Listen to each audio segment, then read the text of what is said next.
umas 4 ou 5 pessoas me pararam pra falar: Nicolas, você pode subir daqui a 2 semanas, 3 semanas, por que você não pensa em competir? E eu falava, poxa, eu não tenho vontade, sabe? Eu não quero me expor, não é o que eu me sinto bem fazendo. E eu falei, poxa, se eu não faço isso nem com poucas pessoas, por que eu tenho que fazer pra muitas, né? E eu comecei a pensar, poxa, não, eu tô fazendo errado, acho que eu tô pensando muito errado. Mas agora, Nicolas, mais uma vez, obrigado por ter vindo, disponibilizado o seu tempo para estar aqui com a gente. Quero que você se apresente para quem ainda não te conhece, quantos anos você tem, onde você mora e quando você começou a treinar. Conta pra gente um pouco desse seu início na musculação.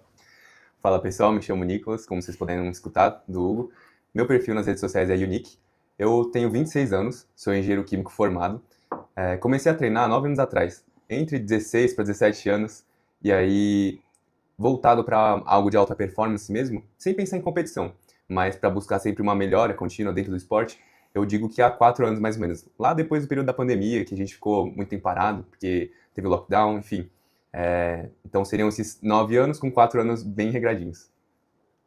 E aí, você hoje está se tornando uma referência no esporte natural. Você teve a participação em um campeonato esse ano, correto? Isso, E lá você foi o campeão. isso. Conta pra gente como é que foi essa experiência e sobre ser natural. Hoje em dia, graças a Deus, isso está em alta. Os jovens estão procurando isso como uma alternativa mais saudável, os pais estão aceitando melhor o esporte graças a isso também, e eu acho isso muito bacana. Eu tenho certeza que se eu tivesse conhecido antes referências como você no esporte e outros que trabalhassem com fisiculturismo natural, eu teria competido natural também, quando eu iniciei em 2020. Então eu acho isso hoje uma grande oportunidade para quem está ingressando no esporte, querendo começar a competir de uma forma mais tranquila. Como é para você, como foi para você essa primeira experiência sua na competição?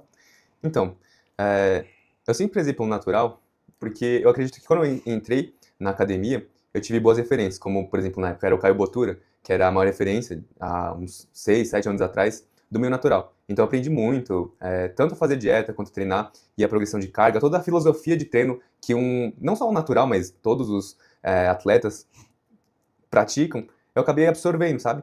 E aquilo me motivou, eu falei, poxa, se dá pra chegar num nível assim, natural, eu gostaria de continuar nessa pegada. Claro que já vieram alguns pensamentos, né, sobre, poxa, e se eu hormonizasse? E se eu começasse num meio em que eu pudesse desenvolver mais? Só que, como eu cresci em um lar cristão, convivi com muitos amigos cristãos também, tive muitos conselhos, perguntei muito a respeito sobre meus líderes espirituais da igreja, e eles acabaram falando, poxa, é um caminho que muito provavelmente é sem volta, tudo mais, melhor repensar. E aí eu acabei conhecendo um outro cara do meio natural, só que ele não é referência, porque ele nunca foi influencer, mas ele treinava, era da minha igreja, e ele sempre deu esse ar de, poxa, dá pra chegar num nível sem precisar usar esteroides anabolizantes. Eu falei, bom, então acho que eu quero seguir esse caminho, né? De novo, nunca pensando em competir. E eu acabei ingressando nesse meio, né, no esporte em si, na verdade, com um único propósito, que começando, acho que vai ficar um pouquinho longo aqui, mas eu vou tentar Não, resumir o fica à máximo possível, vontade. galera. Olha, nunca pensei em competir. Isso nunca tinha passado na minha cabeça como se fosse um projeto de eu almejo, vou fazer. Não tinha isso em mente. Porém, o que aconteceu ao longo da trajetória? Durante muito tempo, depois da minha conversão, o Senhor vem trabalhando no meu coração. O que você tem feito com o conhecimento que você absorveu de mim?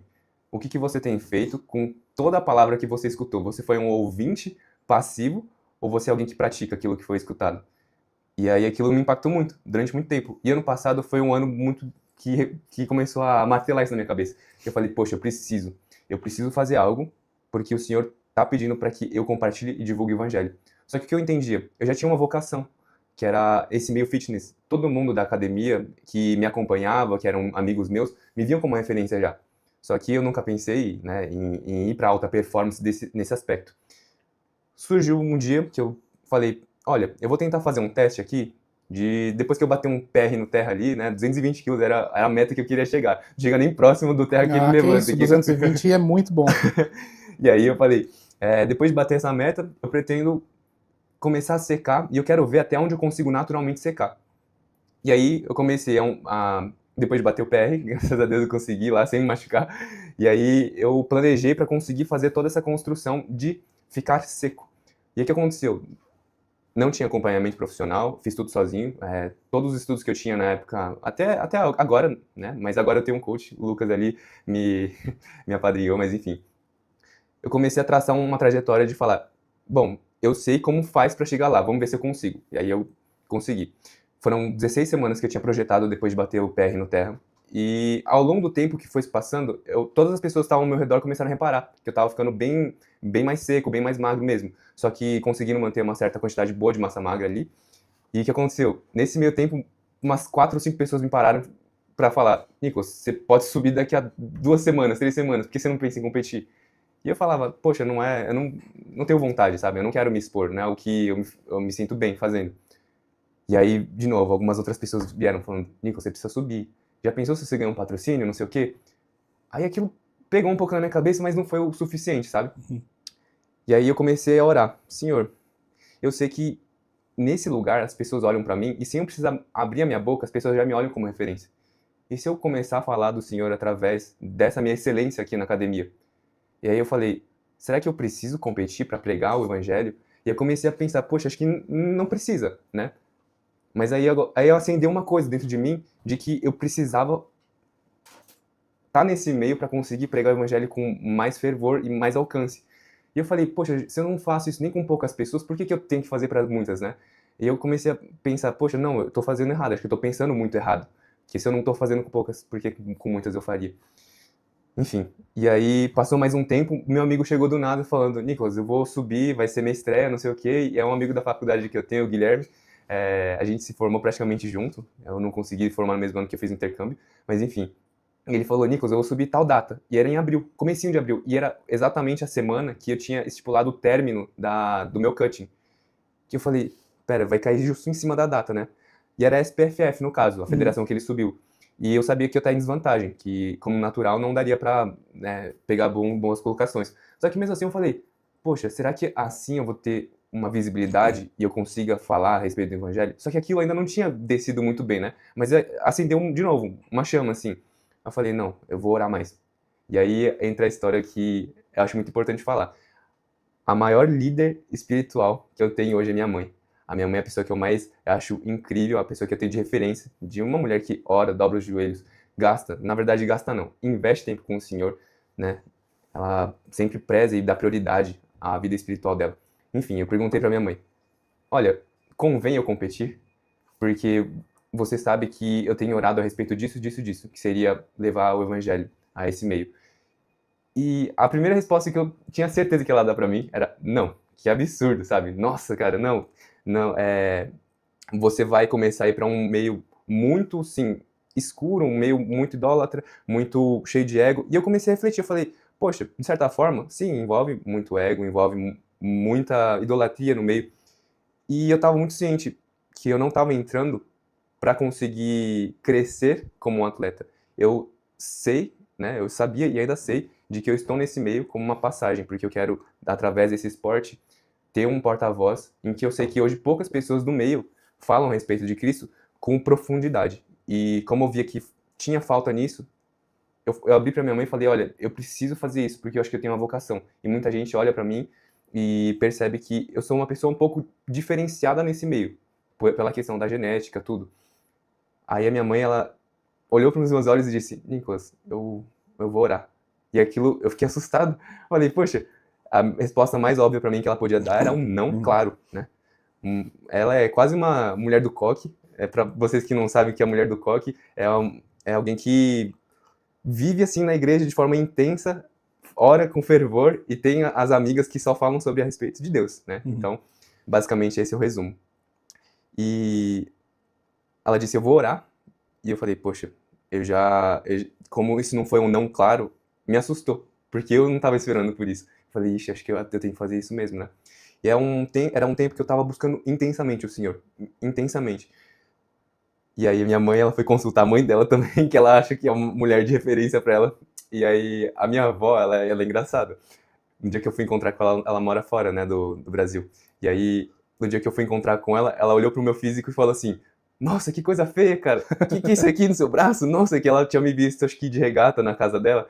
E ela falou, nossa, não, você tem que tirar isso aqui é muito feio de se ver. E aí, pra mim, a resposta mais óbvia da minha avó pra minha mãe era que era um absurdo, ridículo, né? Você já tinha um feedback.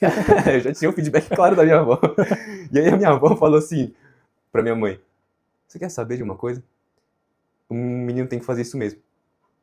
Minha mãe ficou em choque, ela não sabia o que falar. Ela simplesmente desligou depois dessa ligação, olhou pra minha cara e falou: Nicolas, você tem que fazer isso. E eu falei, nossa, foi rápido assim a resposta? Tipo, não, peraí, vamos orar um pouco mais. Que a gente orando, buscando por mais auxílio de conselhos, de pessoas que a gente tem como referência, que a gente confia. E as pessoas foram confirmando, não, Nicolas tem que fazer isso. Porque as pessoas olhavam pros meus olhos e viam, ele não quer competir pra destacar o nome dele. Ele não quer subir porque ele quer, tipo, ganhar medalhas e medalhas. Ele tem uma coisa clara na mente dele. E aquilo foi um choque tão grande que eu comecei a buscar o Senhor com mais intensidade. Eu falei, Senhor, eu sei que eu posso me perder nesse trajeto. Eu tenho que fazer isso mesmo? E começaram a acontecer diversas outras coisas. Portas foram se abrindo, veio a competição, eu não subi na SPFF, que era uma federação que podia harmonizar, porque haviam outras pessoas que me aconselharam subir no meio natural se eu quisesse me destacar de fato e conseguir trazer um público com mais assertividade. E aí tinha a competição no mesmo dia, na mesma data, em Curitiba, que era a NBF. Eu subi lá, consegui estrear bem, fui campeão overall. E naquele dia, tipo, veio a alegria de ganhar, veio a felicidade, porém, logo em seguida eu pensei, poxa, beleza, eu ganhei. Só que, o que isso vai mudar de agora em diante para o que eu quero pregar de evangelho? Eu consegui atingir as pessoas que eu queria atingir? Ainda não tinha. Só que o que aconteceu? Algumas pessoas do meio, né, por exemplo, o meu coach agora, que é o Lucas, ele me apresentou para muitas outras pessoas no meio. E aí eu comecei a ganhar notoriedade. E, enfim, a partir de então, as pessoas começaram a me conhecer, não necessariamente por causa da competição, mas a competição foi uma porta de entrada para isso. Então, eu descrevi mais ou menos o porquê que eu permaneci natural e como é que eu ingressei no esporte. O esporte foi meramente, tipo, aleatório, calhou que foi numa data em que eu já previa que eu ia ficar seco, e acabou que o Senhor me colocou em um lugar em que me deu realmente muita visibilidade através de contatos que eu fiz lá no local. E aí foi essa a minha história do natural. Bom, na verdade, a gente, quando cristão, não tem muito da sorte ou do aleatório, né? Acho que era tudo, já estava escrito, já estava tudo Sim. nas palmas da mão de Deus. Os caminhos que você acabou trilhando, certamente ele já tinha escrito na sua história. Com E é certeza. muito bonito o seu testemunho, a sua história, porque eu acho que ela vai acabar indo de encontro com muita gente que se sente, talvez, não confortável em falar de Deus, porque tem medo da reação das pessoas, tem medo de perder seguidores. É até meio fútil falar isso, né? Medo de perder seguidores por falar de Deus, mas é uma realidade que a gente vive hoje em dia. Sim. Acho que no decorrer da humanidade toda, até mesmo nos tempos de Cristo, quem falava de Deus, de Jesus, acabou tendo o mesmo fim, né? Então, de ser perseguido.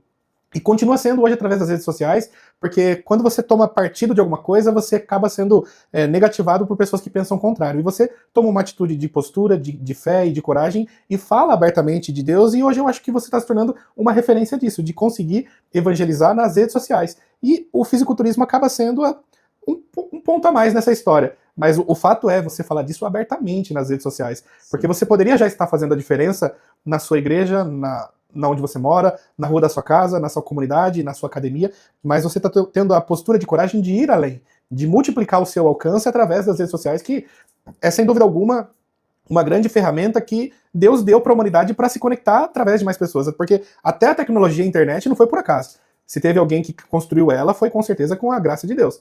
Então você está sabendo fazer muito bom uso dessa ferramenta que é a internet e usando do esporte como um amplificador do sinal. E isso está sendo muito bem visto. Até porque hoje quem mais se conecta com o fisiculturismo são os jovens. E nada melhor do que evangelizar para jovens, porque eles são o futuro, né, da nossa nação, o futuro do país, o futuro da humanidade. Então precisamos de boas referências para falar de Cristo para a nova geração. E você, como um jovem que fazendo um bom uso disso, eu acho muito bonito, cara, o seu trabalho. E eu desejo de coração que você continue fazendo isso e tenha muito êxito. E continue colhendo os frutos disso que a gente viu que você já está conseguindo, conectando pessoas e sem nem mostrar o seu shape praticamente. A gente entra no seu Instagram e vê você falando da palavra. E acho que isso é o mais legal de tudo. E eu também me alegro em saber que você vai voltar a competir, porque realmente você competindo, não sei se você vai fazer isso mais vezes, também nem precisa, mas quando você compete, você vai amplificar ainda mais a sua palavra, vai levar para ainda mais pessoas, porque assim como Jesus saiu da cidade dele, que era pequena, para buscar novas cidades maiores, era porque ele queria passar a mensagem para mais gente. Quanto mais gente ele encontrava pelo caminho, mais vidas ele iria salvar. Então se você tem essa possibilidade de levar a sua mensagem através de mais gente, mais pessoas, eu tenho certeza que você não vai se corromper, não vai se perder, e você vai ter com certeza a chance de falar para ainda mais pessoas a palavra que você quer deixar. Então, eu te encorajo a continuar fazendo isso, porque vai dar muito certo. Eu agradeço o encorajamento. É muito importante, inclusive vindo de você, que é alguém que é referência nesse meio,